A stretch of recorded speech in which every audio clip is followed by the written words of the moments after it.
शुरुआत अहम खबर के साथ। बीजेपी ने जीएचएमसी के लिए अपना इंतखाबी मंशूर जारी किया। महाराष्ट्र के साबिक वज़ीर-ए-आला देवेंद्र फडणवीस के हाथों जीएचएमसी का मैनिफेस्टो जारी किया गया। इस मौके पर मीडिया से रूबरू होते हुए फडणवीस ने कहा कि बीजेपी जीएचएमसी पर कब्जा करने के बाद एलआरएस को रद्द कर देगी। साथ ही सैलाब मुतासरीन के लिए 25,000 रुपए की माली इमदाद की जाएगी। इसके अलावा पुराने शहर की तामीर और तरक्की के लिए खुसूसी पैकेज भी दिया जाएगा। साथ ही सिटी बसों और मेट्रो में खवातीन को मुफ्त सफर की सहूलत फराहम की जाएगी। अंदर की नमस्ते। हम लोगों ने यह भी तय किया है कि एलआरएस आज 15,000 करोड़ रुपए का बर्डन एक प्रकार से लोगों के ऊपर डाला जा रहा है। We will scrap this LRS. हम सभी लोग जानते हैं जिस प्रकार से इस बारिश में हैदराबाद पूरा डूबा, 25% एरिया तो तकरीबन कंप्लीट फ्लड में था और इतना नुकसान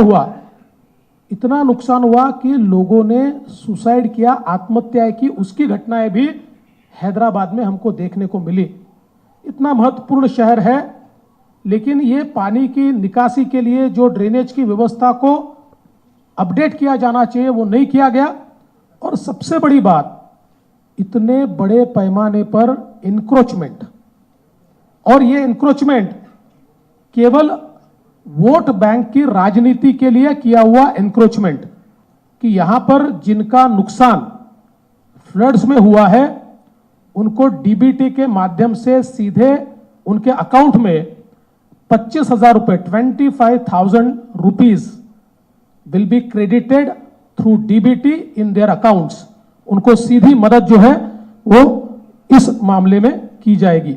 इसके साथ साथ हम लोगों ने यह भी तय किया है कि हमारी जो माताएं बहनें, हमारी महिलाएं हैं, उनको हमारा जो ट्रांसपोर्ट है, चाहे वो मेट्रो हो चाहे बस हो, इसमें हम लोग उनको फ्री ट्रैवल की परमिशन देंगे। और ये हमारे जो ट्रांसपोर्टेशन सिस्टम है, इसके साथ हम लोग एक एग्रीमेंट करके उसको जिस प्रकार से सब्सिडाइज करना है उस हिसाब से हम लोग उसको सब्सिडाइज करेंगे, ताकि ये हमारे ट्रांसपोर्टेशन सिस्टम के ऊपर भी बहुत ज्यादा उसका बोझा न पड़े। हैदराबाद में रोहिंग्याओं के अलावा पाकिस्तान के लोग भी रहते हैं और ये कहना है मरकजी मुमलिकती वजीर दाखिला किशन रेड्डी का। उन्होंने कहा कि कई मुकामात पर रोहिंग्याओं के नाम वोटर लिस्ट तक में शामिल है। रोहिंग्यास के बारे में पूरा डिटेल्स है। एक रोहिंग्यास का कॉलोनी भी है, उसके ऊपर स्टेट पुलिस लगातार मॉनिटरिंग करती रहती है, कितने लोग हैं कि क्या क्या काम कर रहे, पूरा आइडेंटिटी कार्ड्स है, उनका पूरा रिकॉर्ड्स स्टेट पुलिस है। स्टेट पुलिस के पास रेगुलर मॉनिटरिंग होती है। ऐसा देश में 2-3 जगह ऐसा जम्मू कश्मीर से लेके 2-3 जगह रोहिंग्यास का डिटेल्स स्टेट पुलिस के पास है, हमारा सेंट्रल गवर्नमेंट के पास भी है। क्या उनके नाम वोटर लिस्ट में भी दर्ज हो चुके हैं? नहीं, बिल्कुल नहीं होना चाहिए।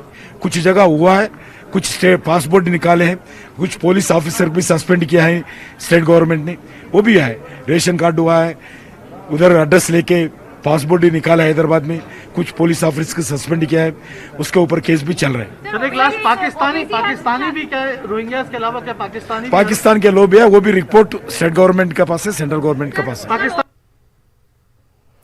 हैदराबाद में पाकिस्तानियों और रोहिंग्याओं की मौजूदगी को नजरअंदाज करने वाले मरकजी मुमलिकती वज़ीर दाखिला किशन रेड्डी को वजारत से बरतरफ किया जाए। हैदराबाद के इलाके भोलकपुर में इंतखाबी जलसे से खिताब के दौरान MIM सदर असदुद्दीन ओवैसी ने ये बात कही। उन्होंने ये भी कहा कि मरकज में गुज़िश्ता 6.5 बरसों से बीजेपी की हुकूमत है, तो क्या मोदी अमित शाह इतने दिन से सो गए थे? जब हैदराबाद की आवाम तूफानी बारिश से परेशान थी, उस वक्त कोई मरकजी वजीर यहाँ के मसाइल से, यहाँ के लोगों से वाकफियत हासिल करने क्यों नहीं आया? अब जबकि इंतखाबात आ गए हैं, तब उन्हें हैदराबाद के लोगों की याद आई। असदुद्दीन ओवैसी ने GHMC इंतखाबात में बीजेपी को सबक सिखाने की आवाम से अपील की। ब्रांड हैदराबाद को बचाने के लिए बीजेपी की जमानत को जब्त करेंगे इंशाअल्लाह ताला, और बीजेपी की शिकस्त यकीनी है। अरे तुम नरेंद्र मोदी को बुला के कैंपेन करो, चलो पुराने शहर में देखिए क्या होता है। बुलाओ वजीर आजम को, बुलाओ और कैंपेन कराओ, बताएंगे तुमको ये क्यों बुला रहे हैं लोगों को। बुलाओ, तुम्हारा असल जो चेहरा है, बुलाओ मोदी को बुलाकर मुकाबला कराओ, लगाओ मोदी की मीटिंग है, देख लो कितनी सीट तुम जीतते यहां पर। और अगर आपकी पार्टी ये कह रही है कि पुराने शहर में पाकिस्तानी है, तो मैं वजीर आजम से इस बात का मुतालबा करता हूं कि सिकंदराबाद का एमपी जो आपके कैबिनेट का मिनिस्टर है, वो एक नाकाम मिनिस्टर साबित हुआ, उसका एक फेलियर है, उसको फौरन कैबिनेट से बरतरफ करना चाहिए, उसको रिजाइन करना चाहिए कि उन्होंने हैदराबाद में पाकिस्तानी और रोहिंग्याओं को रहने की कैसे इजाजत दी। आप बताइए कि इलेक्शन आता है तो इनको पाकिस्तान याद आ जाता, इलेक्शन आ जाता रोहिंग्या याद आ जाता, इलेक्शन आ जाता तो मजलिस मुल्क के मफाद में नहीं है, इलेक्शन आ जाता तो रैबिड इस्लामिज्म की बात करते हैं। बीजेपी के लोगों को ये बताना पड़ेगा कि इतने बड़े बड़े जो 2-3 मिनिस्टर अब तक आ चुके हैं इलेक्शन में, जब हैदराबाद में बारिश आई थी, 100 साल के बाद सैलाब, इतनी बारिश आई कि कई इलाकों में पानी की वजह से घर पानी में दाखिल हो गया। क्या वजीर आजम नरेंद्र मोदी आपको इतनी तौफीक नहीं हुई कि आप अपने मरकजी वजीर को भिजाते? आज इलेक्शन है तो एक नहीं, 2-2 नहीं, 3-3 मिनिस्टर आ रहे और कल परसों भी आएंगे। मगर जब हैदराबाद के हैदराबादी अवाम इस सैलाब में परेशान थी तो ना बीजेपी ने कोई मिनिस्टर को भिजाया, ना बीजेपी ने हैदराबाद के हैदराबादियों की तकलीफ को दूर करने के लिए एक पैसा दिया। शहर की पुरअमन फिजा को खराब करने वालों को हरगिज बख्शा नहीं जाएगा। हैदराबाद के एलबी स्टेडियम में 28 नवंबर को उजियाला केसीआर इंतखाबी जलसे से खिताब करने वाले हैं। इस दौरान जीएचएमसी इंतखाबात से मुताल्लिक टीआरएस हुकूमत की कारकर्दगियों और मुस्तकबिल में किए जाने वाले फलाही कामों से अवाम को वाकिफ करवाएंगे। रियासती वजीर केटीआर ने इंतखाबी जलसे की तैयारियों का जायजा लिया, साथ ही कहा कि अमन व अमान को बिगाड़ने वालों के खिलाफ सख्त कानूनी कार्रवाई की जाएगी।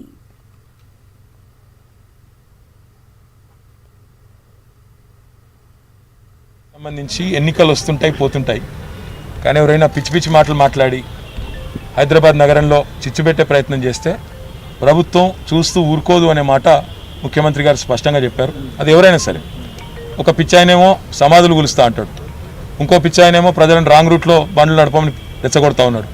అందుకే ఇలాంటి పిచ్చి పిచ్చి మాటలు ఎన్నికల సందర్భంగా రెచ్చగొట్టే మాటలు మాట్లాడి అనవసరంగా శాంతి భద్రతలకు విఘాతం కలిగిస్తే వాళ్ళు ఎవరైనా సరే శాంతి భద్రతలు అదుపు చేయాల్సింది రాష్ట్ర ప్రభుత్వం.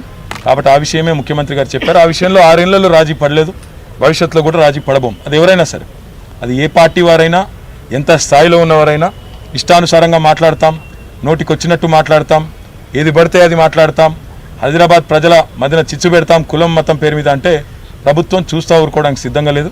ముఖ్యమంత్రి గారు ఇప్పటికే చాలా స్పష్టంగా చెప్పారు, our priorities Hyderabad and development of Hyderabad, law and order in Hyderabad. ఆ విషయంలో ఎవరైనా సరే, ఎంఐఎం కావచ్చు, బీజేపీ కావచ్చు, ఏజేపీ కావచ్చు, మాకు పని అవసరం లేదు.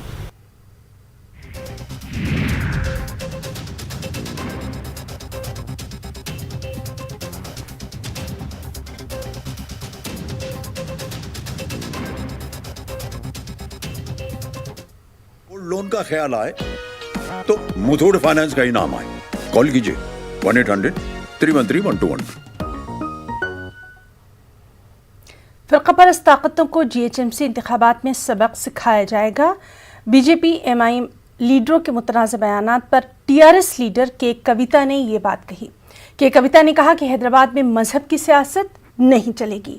टीआरएस पार्टी बल्दिया हैदराबाद के इंतखाबात में 100 सीटों पर कामयाबी हासिल करते हुए दोबारा जीएचएमसी पर अपना परचम लहराएगी। बल्दिया का ये जो इलेक्शन है इस बार कुछ मुख्तलिफ होगा, इसमें डेवलपमेंट नहीं, कुछ और बात होगी और वो चलेगी। क्या आप सही समझते हैं इसको? देखिए, बयानबाजी तो हो रही है जीएचएमसी बल्दिया इलेक्शन में, लेकिन ये बयानबाजी तो पार्टियों को आगे नहीं लेके जाएगा। जो सही डेवलपमेंट करते हैं, लोगों के वास्ते जो काम करते हैं, ऐसे ही पार्टियां जीत के आती है। इलेक्शन है, जाहिर है, सियासत है, चलता रहेगा, लेकिन सियासत को भी एक हद में रह के करना चाहिए। रेस्पेक्टफुली करना चाहिए, एक पॉलिटिक्स में डिसेंसी रखनी चाहिए। आज के डेट में जो भारतीय जनता पार्टी की भाषा है, उनके अग्रगण्य नेता जो दिल्ली से हर एक स्टेट से यहाँ पे हैदराबाद में आके जिस तरीके का भाषा वो यूज़ कर रहे हैं, वो हैदराबाद के लोग अच्छा नहीं ले रहे और बराबर इस जीएचएमसी इलेक्शन में बीजेपी को हरा के रहेंगे। लेकिन मजलिस भी जो है उसी किस्म की बयानबाजी कर रही है, पीवी नरसिम्हा राव, एनटीआर का भी इस्तेमाल हो रहा है। देखिए, वही अनफॉर्चुनेट बात है पॉलिटिक्स में कि यहाँ से कोई डिंडोरा पीटेगा, वहाँ से कोई डिंडोरा पीटेगा, बीच में एडवांटेज लिया जाएगा। लेकिन ये सारी सियासती बातें हैदराबाद के लोग अच्छे से जानते हैं, क्योंकि हम एक मूवमेंट से आए हुए हैं लोग और ये सारे सियासत जानते हैं। अल्टीमेटली कितना भी कन्फ्यूजन होने दीजिए, बड़े नेता आके बड़े चीज़ें बोल के जाएंगे, फिर भी यहाँ के लोग केसीआर साहब के साथ हैं। ये भी कहा जा रहा है कि जब इलेक्शन के बाद किसी ना किसी तरह आप लोग मजलिस से मिलके कुछ बनाने की, वहाँ पे बल्दिया में पावर हासिल करने की कोशिश करेंगे। देखिए, मैं क्या बोल रही हूँ, बीजेपी पार्टी के पास अगर कुछ मुद्दा होता, अगर बीजेपी पार्टी ने एक भी रुपया हैदराबाद के डेवलपमेंट के लिए दिया होता, हाल ही में जो फ्लड्स है उसमें लोगों के हाथ उन्होंने पकड़ के चले हुए होते यहाँ पे, तो ऐसी बातें नहीं बोलते, क्योंकि उन्होंने कुछ किया नहीं हैदराबाद के लिए। कुछ भी बोलना है, मजलिस के साथ हमारी दोस्ती पका के सबको दिखाना है, ये सारी चीज़ें हैदराबाद में चलने वाले नहीं है। दुनिया भर में चले होंगे, बिहार में चले होंगे, यहाँ पे नहीं चले। लास्ट टाइम आपको 99 मिले थे, इस बार कितना टारगेट है? सेंचुरी का टारगेट है, बराबर हासिल करके रहेंगे। अगर कुछ कम पड़े तो मजलिस की तायीद लेंगे आप? देखिए, मैं क्या बोल रही हूँ, उससे बोल रहे हैं नहीं पड़ेगा, सेंचुरी मारेंगे, सेंचुरी मारने के बाद बात करेंगे। तेलंगाना में आगे बढ़ेंगे। बल्दिया हैदराबाद के इंतखाबात में टीआरएस पार्टी शानदार कामयाबी हासिल करते हुए एक मरतबा फिर जीएचएमसी पर अपना परचम लहराएगी, और ये कहना है तेलंगाना के वज़ीर दाखिला मोहम्मद महमूद अली का। उन्होंने ये भी कहा कि बीजेपी सिर्फ बयानबाजियां ही करती है, ज़मीनी सतह पर बीजेपी नाकाम हो चुकी है। हमारे नुमाइंदे अनीसुर रहमान ने जीएचएमसी इंतखाबात पर वज़ीर दाखिला मोहम्मद महमूद अली से खास बातचीत की। ग्रेटर हैदराबाद म्यूनसिपल कॉरपोरेशन के इलेक्शंस में टीआरएस 100 से भी ज़्यादा नशिस्तों पर कामयाबी हासिल करेगी और अपना खातून मेयर बनाएगी। इस हौसले के साथ टीआरएस बल्दिया के इलेक्शंस में मुहिम चला रही है। मेरे साथ इस सिलसिले में बात करने के लिए मौजूद हैं तेलंगाना के वज़ीर दाखिला जनाब मोहम्मद महमूद अली साहब। सर, कहा जा रहा है कि इस बार इलेक्शन कुछ मुख्तलिफ होगा, इस तरह नहीं होगा जिस तरह का कि 2016 का था। ये कोई मुख्तलिफ नहीं होगा, इलेक्शन ही होता है।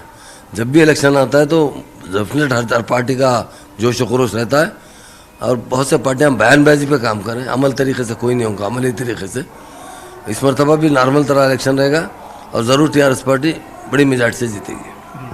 सर, लेकिन जब दुब्बा का जो ज़मीनी इंतखाब हुआ था उसमें जिस तरह का बीजेपी का मुजाहरा था, ये कहा जा रहा है कि इस बार बीजेपी नए हौसले के साथ काम कर रही है और वो आपको सख्त मुकाबला दे रही है। हाँ, डेफिनेट आप जो बात करें, दुब्बाक में थोड़ा ओवर कॉन्फिडेंस हो चुका था। टीआरएस ऐसा थी, हमेशा इलेक्शन जीती आई, मामूली से इलेक्शन की तरह वो इलेक्शन को भी इलेक्शन लड़ा गया। सिर्फ उसके लिए हमारे हरीश राव साहब भी एक ही कैंपेनिंग इंचार्ज रहे। पार्टी की तरफ से नुमाइंदगी जिस तरह आवाम तक पहुंचना था उसमें कसर बाकी रह गई, और कैंडिडेट में भी चूँकि वो कैंडिडेट का राम लिंगारेड्डी का देहांत हो गया था, उसकी बीवी को दी गई। वो बीवी चूँकि तालीम याफ्ता नहीं थी, उस वजह से भी लोगों में थोड़ा नाराज़गी थी। इसी वजह से थोड़ा उस मामले में ज़रूर बीजेपी की फतेह हुई, मगर उससे हमारे कोई हौसले नहीं है। बीजेपी वाले बयानबाजी पे काम कर रहे हैं। हमारी पार्टी आवाम की खिदमत कर चुकी है और आगे करने वाली है। हमारी पॉलिसी बहुत अच्छी है, हम लोग मिलजुल कर काम कर रहे हैं, और हमें इस मरतबा भी बहुत अच्छी मेजॉरिटी मिलेगी। और जो अफवाहें हैं व्हाट्सएप मीडिया पे जो बहुत ज़्यादा इधर उधर चल रही, इसमें कोई दम नहीं है। आवाम के दिल में केसीआर है, टीआरएस पार्टी है। जी, बीजेपी का इल्ज़ाम है कि टीआरएस मजलिस के साथ मिलकर काम कर रही है, और मजलिस एक फ़िरक़ा परस्त पार्टी है, और मजलिस के जो टर्म्स और कंडीशंस होते हैं उस पर ही जो है टीआरएस काम करती है। ये किस तरह आप इसको देखते हैं? ये पूरा बकवास है, टोटली बकवास है। मजलिस के पास कितने 7 MLA उनके पास, हमसे क्या है? वो अपनी पार्टी है, वो भी एक तेलंगाना की पार्टी है, अपना काम करे, उनसे कोई अलायंस नहीं है इलेक्शन में। तारक रामाराव साहब ने कहा है कि इस बार पुराने शहर में जो है टीआरएस शिद्दत के साथ लड़ेगी और सीट ज़्यादा लाएगी। तो आप यहाँ पर जो है कैंपेन कर रहे हैं, तो आप किस तरह देख रहे हैं इसको? हर इलेक्शन जब आता है तो सभी लोग अपना अपना जोर आजमाते हैं। उनका जोर आजमा रहे हैं, हम अपना जोर आजमा रहे हैं। देखेंगे कितने सीट हम जीतते हैं, ज़रूर हमको पैसा भी कहते हैं, कुछ इजाफा सीट ज़रूर आएंगे। जी सर, एक बहुत जो है तवील अरसे से मुतालबा चल रहा है कि पुराने शहर में मेट्रो लाइन लाई जाए, लेकिन अब ऐसा लग रहा है कि मेट्रो पुराने शहर से नहीं लाई जाएगी। आप अगर इस डिमांड को आप किस तरह जो है, अगर आपसे कोई पूछे कि सर कब आएगी, तो आप किस तरह जवाब देंगे? डेफिनेट साहब, मेट्रो जो है पुराने शहर में नहीं गई उस वक्त के हालात के हिसाब से, मगर सेकंड फेज में पुराना शहर पूरा है, वहाँ से जो है वो एयरपोर्ट तक जाएगी। 100% मेट्रो पुराने शहर में आएगी। 100% मैं पुराने शहर के आवाम को यकीन दिलाता हूँ, मास्टर प्लान लाते हुए मेट्रो को लाया जाएगा। ये बहुत बड़ा प्लान तैयार भी चुका है। सर, टीआरएस को एक चैलेंज दिया जा रहा है कि वो ये बताए कि इलेक्शंस के बाद, जीएचएमसी के इलेक्शन के बाद वो मजलिस से कोई अलायंस नहीं करेगी। अगर उन्हें कुछ नशिस्तें कम भी पड़ते हैं तो वो कोई अलायंस नहीं करेगी। तो आप इसका किस तरह जवाब देंगे? साहब, ये एक छोटा सा मजाक है। टीआरएस को सीटें कम पड़ेंगे, टीआरएस को कभी भी सीट नहीं कम पड़ेंगे। इमरान से कोई हमारा अलायंस नहीं है, आगे भी कोई अलायंस नहीं रहेगा। अब कितने कारपोरेट जीतेंगे आपको बताऊंगा, 100 कारपोरेट हमारे जरूर जीतेंगे, फिर मजलिस की क्या जरूरत रहेगी हमको। आपसे आखिरी सवाल, ये कहा जा रहा है कि पुराने शहर में पाकिस्तानी हैं, गैर कानूनी रोहिंग्या हैं, उन्हें वोटर लिस्ट में जो है शामिल किया गया है। आप वज़ीर दाखिला हैं, आप बेहतर जानते हैं, क्या चाहते हैं आप? ये बहुत गलत इल्ज़ाम है। पुराना शहर ज़रूर है, शहर है और बहुत अच्छा शहर है पुराना शहर। और यहाँ की गंगा जमुना तहजीब आकर देखिए आप, हिंदुस्तान में जितना प्यार नहीं मिलेगा पुराने शहर में उतना प्यार मिलेगा। पुराने शहर को बदनाम किया जा रहा है। रोहिंग्या से हमारा क्या ताल्लुक? वो लोग बाज़ाब्ता एक परमिट लेकर आ रहे हैं यहाँ पर, वो परमिट लेंगे आ रहे हैं, जब वो जाना है तो उसे भी जा सकते हैं। सेंट्रल गवर्नमेंट की पॉलिसी है। दुनिया में इंसान में सबसे बड़ी चीज़ ये होती है कि अखलाक और किरदार और लोगों की मदद करना। वो लोग अपने मुल्क में जुल्म और सितम से यहाँ पर भाग गया है, तो वहाँ से दिल्ली में उनको बाज़ाब्ता कार्ड दिया गया है, कार्ड लेकर वो यहाँ पर है। उसके बाद भी जो ज़रूरत है तो सेंट्रल चाहती है तो तहक़ीक़ात करे। और पुराने शहर पर इस किस्म का इल्ज़ाम लगाना सरासर गलत है। मैं भी पुराने शहर में रहता हूँ। पुराना शहर है, गंगा जमुना तहजीब का शहर है, उसकी मिसाल हिंदुस्तान में नहीं। कोई है तो शख्स पुराना शहर जाके देखिए, कितना आपसे प्यार करते हैं, कितनी आपसे मोहब्बत करते हैं। लोगों के पास प्यार और मोहब्बत भरा हुआ है तो पुराने शहर में। ये पुराने शहर करके उसको बरसों से बदनाम करें। और जो पार्टियाँ इलेक्शन लड़ें उनसे मेरी गुजारिश है, इलेक्शन तरक्की की बुनियाद पर लड़ना चाहिए, मजहब की बुनियाद पर नहीं। यहाँ के मुसलमानों की आबादी ज़्यादा है, इसलिए इस तरह इल्ज़ाम लगाना सरासर गलत। और पाकिस्तानी सर, पाकिस्तानी भी हैं, ये भी इल्ज़ाम है। ये टोटल गलत है, बता दिया ना। यहाँ पर कोई नहीं है। यहाँ पर अरे है तो सेंट्रल गवर्नमेंट की पुलिस है, हमारी पुलिस है, हम कब छोड़ते बताइए। अगर कोई पाकिस्तानी यहाँ पर आ जाएगा तो हम बाज़ाब्ता घंटों में अरेस्ट कर लेंगे, घंटों में, मिनटों में। ये रोहिंग्या तो परमिशन लेकर आए हैं, वो बेचारे मासूम है, उनके पास कुछ नहीं है, खाने के लिए नहीं है, लोग उन्हें जा जाकर चंदा दे रहे हैं। वो लोगों पर अगर इस तरह से है, ये गलत पॉलिसी है। तेलंगाना के वज़ीर दाखिला मोहम्मद महमूद अली साहब इस अज़्म का इजहार कर रहे थे कि बल्दिया हैदराबाद के इलेक्शन में 100 से ज़्यादा सीटें टीआरएस जीतेगी। कैमरामैन नवीन के साथ अनीसुर रहमान, न्यूज़ 18 हैदराबाद। जीएचएमसी इंतखाबात में कुछ सियासी जमातें मजहब के नाम पर पुरअमन माहौल को ख़राब करते हुए वोट बटोरने की कोशिश कर रहे हैं। एमआईएम रुकने असम्बली अकबरुद्दीन ओवैसी ने फ़िरक़ा परस्त ताकतों का मुंह तोड़ जवाब देने की शहरियों से अपील की है। अकबरुद्दीन ओवैसी ने हैदराबाद के इलाके एसी घाट, बाजार घाट, विजयनगर कॉलोनी और नामपल्ली में मेगा रोड शो किया। इस दौरान उन्होंने अवाम से अपने हक़ राय दही का सही इस्तेमाल करने की अपील की। अकबरुद्दीन ओवैसी ने कहा कि हिंदुस्तान किसी एक मजहब की जागीर नहीं है। हिंदू, मुस्लिम, सिख, ईसाई तमाम मज़ाहिब को बराबर का हक़ यहाँ दिया गया है।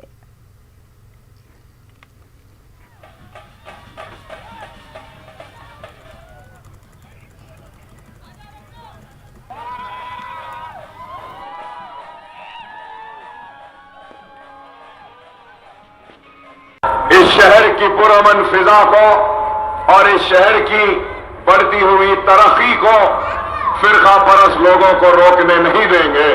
हम उनके कदमों को रोकेंगे और इत्तेहाद के कदमों को और तेजी से आगे बढ़ाकर ले जाएंगे। यही पैगाम और यही बात आपसे कहने आया हूं, क्योंकि आज अगयार और दुश्मन ये साजिश कर रहा है कि शहर हैदराबाद में आपकी पुरअमन फिजा को बर्बाद किया जाए, उसको कमजोर किया जाए, मजलिस इत्तेहाद अल मुस्लिमीन को कमजोर किया जाए। लेकिन मुझे यकीन है कि आप इन सारे साजिशों को नाकाम बनाएंगे और ये पैगाम उन लोगों को देंगे जो नफरत की सियासत करते हैं कि ये शहर माथे पे तिलक लगाने वाले का भी उतना ही है जितना सर पर टोपी पहनकर सुन्नत पालने वाले का है। ये शहर वाले सिख का भी है तो अपने गले में सलीब लटकाने वाले ईसाई का भी है। ये शहर पारसी का भी है, ये शहर हर किसी का है। और आज कोई एक ये हरगिज़ ख़तई नहीं कह सकता कि ये शहर सिर्फ मेरा है। मैं भी नहीं कहूंगा कि ये शहर सिर्फ मेरा है। ये शहर हमारा था, हमारा है, हमारा ही रहेगा। इस शहर पे मजलिस की मोहब्बत थी, रहेगी आगे भी, और मजलिस ही कामयाब होगी। जीएचएमसी इंतखाबात की आड़ में हैदराबाद के अलावा रियासत के दीगर मुकामात पर कुछ लोग अमन व अमान को बिगाड़ने की कोशिश कर रहे हैं। उनके खिलाफ सख्त कानूनी कार्रवाई की जाएगी। हैदराबाद में प्रेस कॉन्फ्रेंस से खिताब करते हुए रियासती डीजीपी महेंद्र रेड्डी ने बात कही। उन्होंने कहा कि चंद सियासी लीडर्स सोशल मीडिया के जरिए मजहबी जज्बात को भड़काने का काम कर रहे हैं। पुरअमन फिजा को खराब करने वालों को हरगिज बख्शा नहीं जाएगा।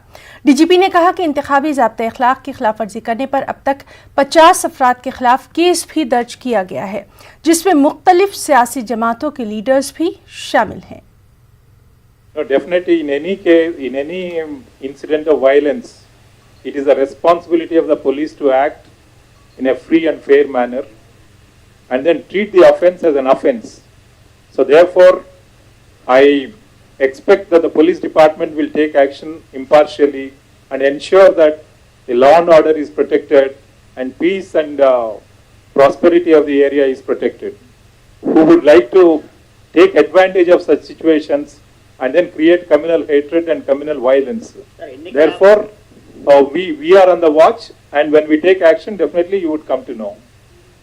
మీ అందరికి తెలుసు, communal violence అనేది every time they take an opportunity. If there is a festivity, somebody would like to create some violence. If there is a gathering, they would like to create violence. So it depends upon the context. Therefore, irrespective of the events, it is a responsibility of the police department to be on the watch, collect the information, and ensure that we do not allow any law and order problems to occur. And we definitely take the help of the public and then go forward. कुछ और अहम खबरें भी। मौजूदा दौर में नौजवानों में तख्लीकी सोच व फिक्र को परवान चढ़ाने की बेहद ज़रूरत है। तेलंगाना रियासती उर्दू एकेडमी के director secretary doctor Mohammad Ghouse ने अपने खिताब के दौरान ये बात कही। नारायणपेट ज़िला मुस्तक़र पर उर्दू मीडियम SSC टॉपर्स तलबा की तहनीती तकरीब का इनेकाद किया गया। तकरीब का इनेकाद अंजुमन तलबा कदीम मौलाना आज़ाद नेशनल उर्दू यूनिवर्सिटी हैदराबाद और अल हुदा वेलफेयर सोसाइटी नारायणपेट के इश्तिराक से मॉडर्न हाई स्कूल में किया गया। सीनियर सहाफ़ी और research scholar doctor Tabrez Hussain Taj ने बतौर मेहमान खुसूसी खिताब करते हुए कहा कि इल्म के हुसूल से सिर्फ एक फ़र्द की तरक्की नहीं बल्कि माशरे की तरक्की होती है। प्रोग्राम की सदारत अब्दुल सलीम एडवोकेट ने की। JNU दिल्ली के स्कॉलर और मुदर्रिस फजलुर रहमान ने तालीम की अहमियत और इफादियत पर रोशनी डाली। हाफिज़ मोहम्मद तकी के शुक्रिया के साथ तकरीब का इख्तिताम अमल में आया। तेलंगाना में कोरोना के 862 नए मामले सामने आए हैं। गुज़िश्ता 24 घंटों के दौरान रियासत भर में 41,101 अफराद का कोरोना टेस्ट किया गया, जिसमें 862 अफराद कोरोना से मुतासिर पाए गए। इसके बाद रियासत में कोरोना से मुतासरा मरीजों की कुल तादाद 2,66,904 हो गई है। पिछले 24 घंटों के दौरान कोरोना से 3 मरीजों की मौत हुई है। महकमा सेहत की रिपोर्ट के मुताबिक रियासत भर में 10,784 एक्टिव मामले हैं। ग्रेटर हैदराबाद के हुदूद में 164 नए मामले दर्ज किए गए। खबरों में इतना ही। आदाब।